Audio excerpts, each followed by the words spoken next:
Assalomu alaykum, Agrota Holding kompaniyasini kuzatib boruvchilari.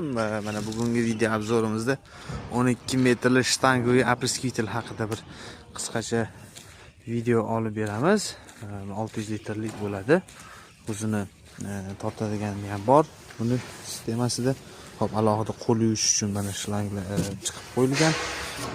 Endi buni asosiy ya'ni shlanglarga e'tibor beradigan bo'lsa, shu gidravlika uchun ishlatiladigan bosimga chidamli shlanglar qo'yilgan bu yerda va bu yerda mana ko'rishingiz mumkin, buni turbalari maxsus biz uchun jo'natildi. Ya'ni nezavechniy bu yerdagi biror joydan sinib ketadigan bo'lsa ham buni svalka qilib qo'ysa bo'ladi.